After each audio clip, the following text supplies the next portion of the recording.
Hello everyone, welcome to the lecture of transportation engineering 2।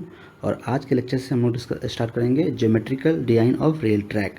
मतलब कि rail track के जो भी डिफरेंट कंपोनेंट्स है उसके बारे में हम लोग डिस्कस कर चुके हैं, कितने टाइप्स होते हैं। लेकिन अब जानते हैं कि उसके जो रेल ट्रैक का अलाइनमेंट होता है, उसके जो फीचर्स है वो हम लोग कैसे डिज़ाइन करेंगे। ठीक है, तो स्टार्ट करते हैं। The direction of and position of centre of rail track is called track alignment.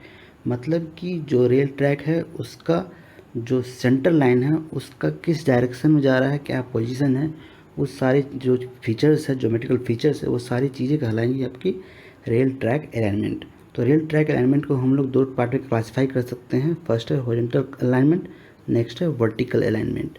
Horizontal alignment is the geometrical features of a track which can be seen on horizontal plane. It includes straight path and its deviation in other direction, rail track width, horizontal curve, cant etc. मतलब कि अगर rail track है उसमें हम लोग अगर top से देखें तो उसके हॉरिजॉन्टल प्लेन पे आपको जो भी फीचर्स दिखाई देंगे वो सारी फीचर्स आपको कहलाती है हॉरिजॉन्टल अलाइनमेंट। तो ये रेल ट्रैक है, तो रेल ट्रैक में अगर हम लोग देख सकते हैं कि यहाँ पे स्ट्रेट है, यहाँ कर्व है, यहाँ पे कोई आपका ट्रांजिशन कर्व प्रोवाइड कर किया है। तो ये सारी जो फीचर्स है, ये सारी फीचर्स आपकी कहलाएगी हॉरिजॉन्टल एलिमेंट में आएगी। तो इसमें रेल ट्रैक विड्थ भी आता है, कांट आता है। कांट यानी मतलब कि सुपर एलिवेशन। तो सुपर एलिवेशन हम लोग कितना दे रहे हैं, कहाँ पे क्या, किस लोकेशन पे सुपर एलिवेशन है, ये सारी चीज़ें आपकी कहलाएंगी, अंदर आएगी हॉरिजॉन्टल अलाइनमेंट के।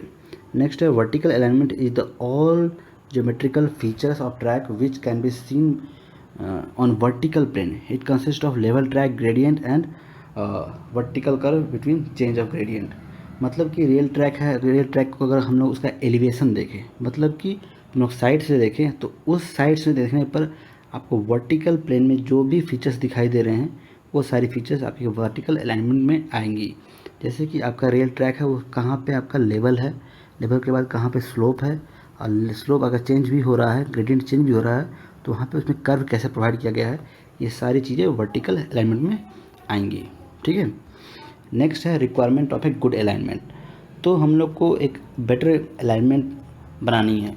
मतलब कि दो आपके पास अगर लोकेशन है, दो पोजीशन है, उसके बीच में आपको रेलवे ट्रैक आपको ले करनी है।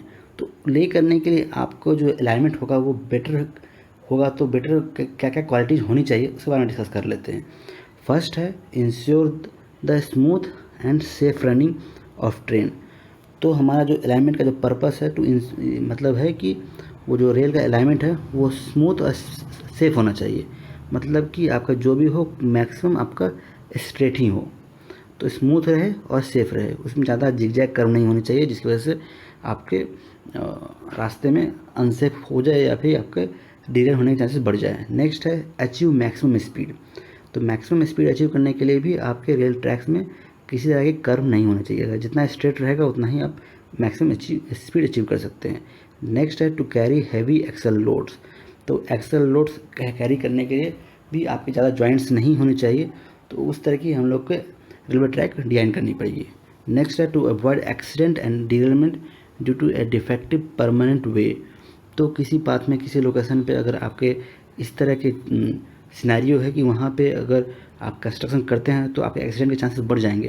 तो उस तरह का उस लोकेशंस को हम लोग को अवॉइड करना पड़ेगा ताकि हम लोग अच्छा मतलब एक्सीडेंट फ्री और डिरेलमेंट फ्री जोन मतलब आपका रेल ट्रैक डिजाइन कर सके। To ensure that the track requires least maintenance. तो वही है कि हम लोग की ऐसे लोकेशन बनानी है जहाँ पे आपके जो ट्रैक है उसमें मेंटेनेंस कम लगे। मेंटेनेंस कभी कम लगेगा जब आपके रेलवे ट्रैक में कम से कम कर्व्स हों, कम से कम वर्टिकल में आपके स्लोप्स हों। जितना ज़्यादा हो वो अगर लेवल में हो तो ज़्यादा बेटर माना जाएगा। नेक्स्ट है फॉर गुड एस्थेटिक। इसका भी ध्यान देते हैं कि आपकी जो रेल ट्रैक की जो ओवरऑल अपीयरेंस है वो भी थोड़ा आपका ब्यूटीफुल हो और आप एस्थेटिक्स हो, देखने में अच्छी लगे।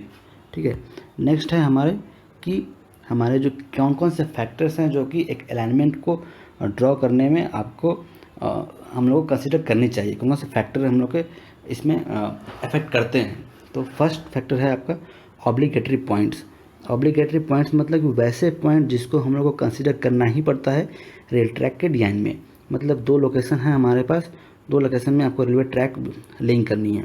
तो उसमें आपके हो सकते हैं कि कोई आपका बीच में कोई रिवर हो, तो रिवर है आपका, तो रिवर में आपका कहीं पे ब्रिज होगा, तो हम लोग को ब्रिज को दोबारा ब्रिज ना बनानी पड़े, इसलिए अगर आसपास में कोई रेलवे ट्रैक है से यहाँ ब्रिज पास करता है, तो हम लोग कोशिश करते हैं कि हम उसी ब्रिज के थ्रू ही हम फिर से पास करें, ताकि आप ब्रिज बनाने का कॉस्ट बचा सकते हैं। तो इसके लिए हमारे लिए इम्पॉर्टेंट है कि हम लोग जो ये उस ब्रिज के थ्रू ही पास करें, तो ये ब्रिज जो है एक ऑब्लिगेटरी पॉइंट हो जाता है।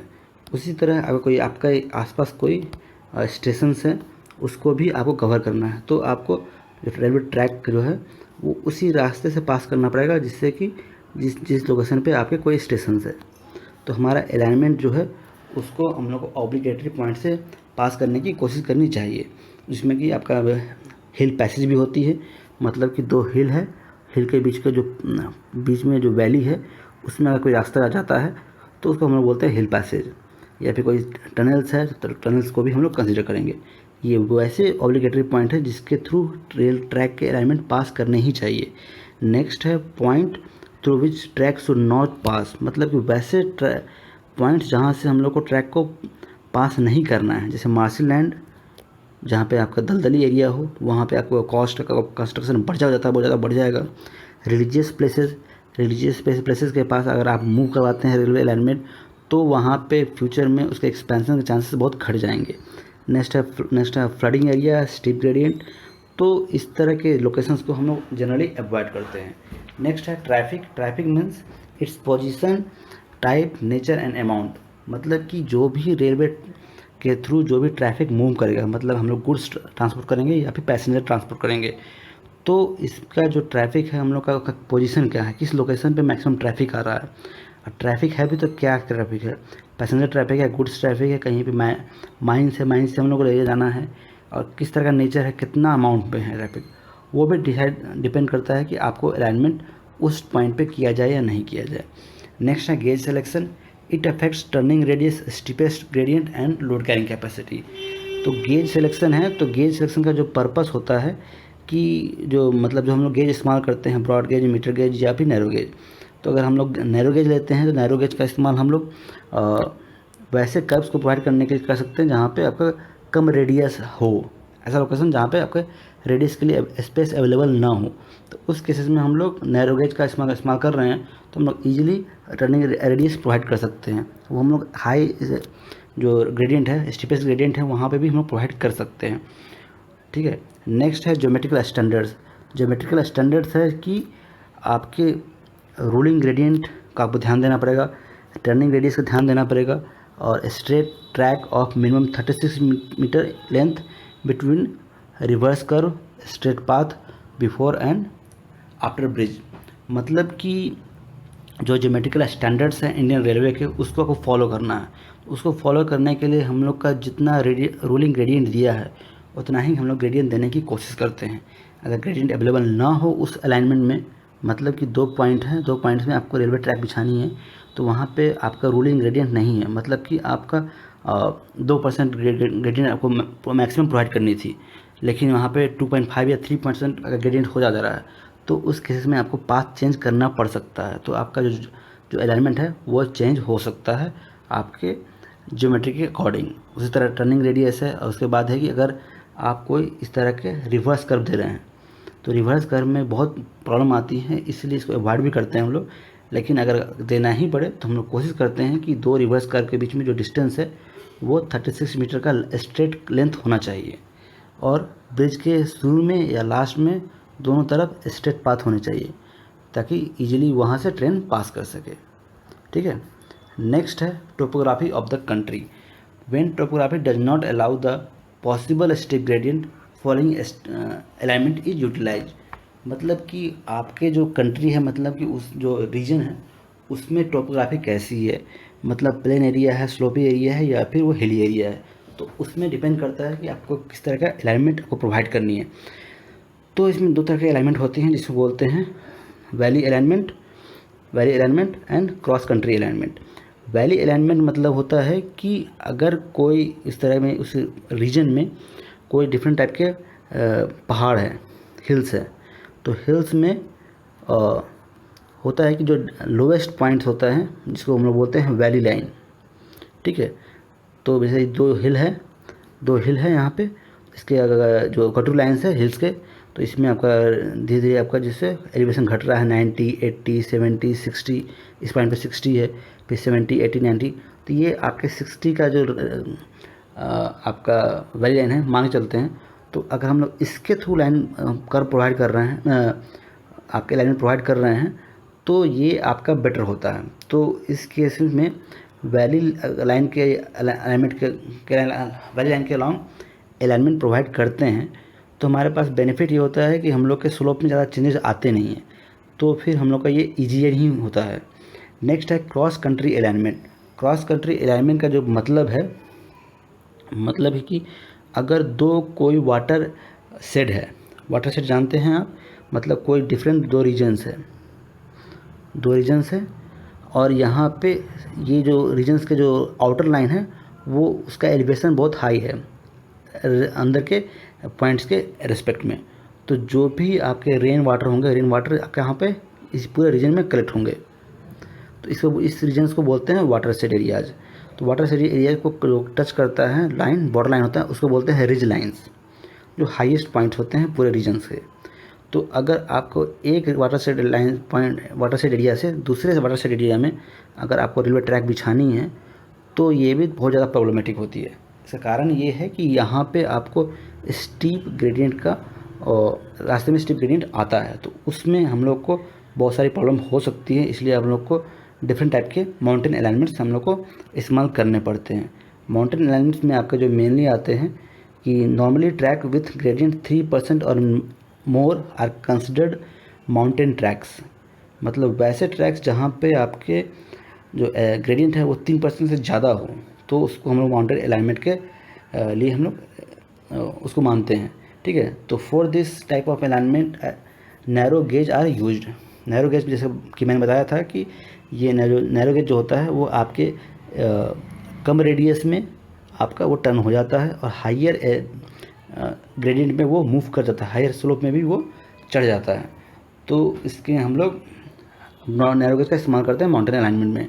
तो इसके अलावा हम लोग अगर स्टीप ग्रेडियंट पर हम लोग को ईजिली हम लोग चढ़ सकें, इसके लिए रैक रेलवे का भी इस्तेमाल करते हैं। वो क्या होता है वो आगे मैं डिस्कस करूँगा।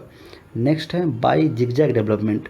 तो माउंटेन अलाइनमेंट का एक एग्जांपल है बाई जिगजैग डेवलपमेंट। मतलब कि अगर एक लोकेशन से दूसरे लोकेशन पे जाने पर अगर बहुत ज़्यादा ग्रेडियंट का सामना करना पड़ रहा है, बहुत ज़्यादा स्टीप ग्रेडियंट है, तो इस केस में हम लोग क्या करते हैं, जो हॉरिजॉन्टल लेंथ होता है उसको बढ़ा देते हैं। दोनों पॉइंट का जो बीच का वर्टिकल डिस्टेंस है वो तो फिक्स है, तो हम लोग हॉरिजॉन्टल डिस्टेंस बढ़ाते हैं तो क्या होगा, जो स्लोप होता है आपका vertical distance del y by del x। अगर हम लोग के पास y कांस्टेंट है, अगर del x को हम बढ़ा दे तो क्या होगा कि आपका जो वैल्यू ऑफ ग्रेडियंट है वो कम हो जाएगा। तो कम हो जाएगा तो आपका जो ट्रेन है वो इजीली इस ट्रैक पर मूव कर सकता है, इसलिए हम लोग जिगजैग डेवलपमेंट का इस्तेमाल करते हैं। उसके अलावा एक तरीका है बाई स्विच बैक डेवलपमेंट। मतलब कि रेल ट्रैक को आपको कंट्रोल लाइन्स के अलॉन्ग थोड़ा सा आपको लेके जाना है और फिर धीरे धीरे ही आपको राइज करना है उसके स्लोप पर। तो इससे हम लोग माइल्ड स्लोप का हम लोग इस्तेमाल कर सकते हैं, वो स्टीपर ग्रेडियंट का इस्तेमाल करने की ज़रूरत नहीं पड़ेगी। लेकिन इस केसेस में आपका टर्न नहीं हो पाता, टर्न मिल नहीं पाता, तो हम लोग इस तरह के स्विच बैक अलाइनमेंट का इस्तेमाल करते हैं। तो इसमें होता है कि ट्रेन को आगे जाना पड़ता है, फिर वापस आना पड़ेगा, फिर आगे की तरफ मूव करना पड़ेगा। तो इस केसेस में हो सकता है कि आपको अगर ये डिस्टेंस कम हो तो ट्रेन बैक होकर फिर आगे की तरफ मूव कर सकता है। अदरवाइज आपको करना ये पड़ेगा कि आगे जाके फिर आपको ट्रेन के इंजन को वापस लेके आना पड़ेगा, फिर आपको आगे तरफ मूव करना पड़ेगा। नेक्स्ट है बाई स्पाइरल और कंप्लीट लूप डेवलपमेंट। मतलब कि अगर आपको दो पॉइंट्स के बीच में आपको मूव करना है और उसके बीच बहुत ज़्यादा आपके लेवल का डिफरेंस है, तो उस केसेस में आपको लेंथ बढ़ाने के लिए हम लोग इस तरह के लूप का भी इस्तेमाल कर सकते हैं। ठीक है। तो इस दो पॉइंट के बीच में वर्टिकल डिस्टेंस बहुत ज़्यादा था, तो ओरिजिनल डिस्टेंस बढ़ाने के लिए हम लोग लूप का इस्तेमाल करके इस तरह का अलाइनमेंट प्रोवाइड कर सकते हैं ये माउंटेन्स अलाइनमेंट में। नेक्स्ट है इकोनॉमिक कंसिडरेशन। इकोनॉमिक कंसिडरेशन में आता है कि alignment should give maximum annual return. मतलब कि अगर हम लोग अलाइनमेंट बना रहे हैं तो उसका कुछ बेनिफिट भी होना चाहिए। मतलब कि उस किस पाथ से रोड हम लोग ट्रेन का अलाइनमेंट बनाया जाए वो डिपेंड करता है कि आपको कितना वो अर्न करेगा। मतलब कि 2 पॉइंट है, उसके बीच में आपको अलाइनमेंट आप इस तरह बना 2-3 बना सकते हैं, किस तरह का भी अलाइनमेंट बना सकते हैं। तो आपको ये देखना पड़ेगा कि किस तरह के जो अलाइनमेंट है, अलाइनमेंट 1, 2, 3 तीनों में से कौन से आपके लिए ज़्यादा बेनिफिशियल है। मतलब कि किसमें आपका ग्रॉस रेवेन्यू जो है minus annual running expenses divided by investment, ये आपका मैक्सिमम आ रहा है। मतलब कि जितना आपको अर्निंग हो रही है ग्रॉस रेवेन्यू, उसमें से आप जो हर साल खर्च कर रहे हैं ट्रेन पर, उसको अगर माइनस कर ले, जो टोटल इनकम है वो टोटल इन्वेस्टमेंट के रेस्पेक्ट में कितना है। अगर आप ये निकालते हैं तो जिस रूट के अलॉन्ग आपका मैक्सिमम रिटर्न मिल रहा है उसको कंसिडर करते हैं हम लोग ट्रैक को डिज़ाइन करने के लिए या कंस्ट्रक्ट करने के लिए।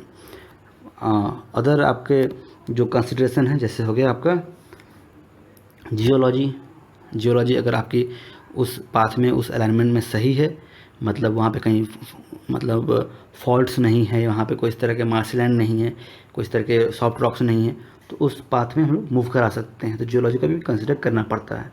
नेक्स्ट है चांसेस ऑफ लैंडस्लाइड। अगर चांसेस ऑफ लैंडस्लाइड जिस रीजन में ज़्यादा है उसको आपको छोड़ना पड़ेगा। नेक्स्ट है फ्लड प्रोन एरिया है या नहीं, क्लाइमेट कैसी है वहाँ पे, अवेलेबिलिटी ऑफ रिसोर्सेज कैसी है, वो भी डिपेंड करता है कि हम लोग उस रूट से जो ट्रेन को मूव कराना है या नहीं, उस रूट में आपको अलाइनमेंट बनाना है या नहीं। नेक्स्ट है रैक रेलवे, जिसको मैंने पहले डिस्कस किया था कि हम लोग इसको माउंटेन्स में इस्तेमाल करते हैं। इसमें इसके बारे में डिस्कस कर लेते हैं। In the case of very steep gradient much steeper than 3%, it becomes difficult for a locomotive to pull the train load and hence is possible for the train slide down or slip back along the downgrade. तो steeper gradient पर अगर आप steeper gradient मतलब आपके high slope पर अगर आप train को मूव कराते हैं तो ये हो सकता है कि आपके जो ट्रेन है वो पीछे की तरफ स्लिप हो जाए। तो स्लिप को रोकने के लिए हम लोग इस तरह के रैक रेलवे का इस्तेमाल करते हैं। The rack railway system consist of 3 rails, 1 extra tooth rail in the middle in the addition of the 2 normal rail. The locomotive also a tooth pinion wheel whose teeth fit in the grooves of the centre of tooth rail. तो इस तरह के rail में हम लोग क्या करते हैं कि नॉर्मल जो है आपके रेल ट्रैक है उसके साथ ही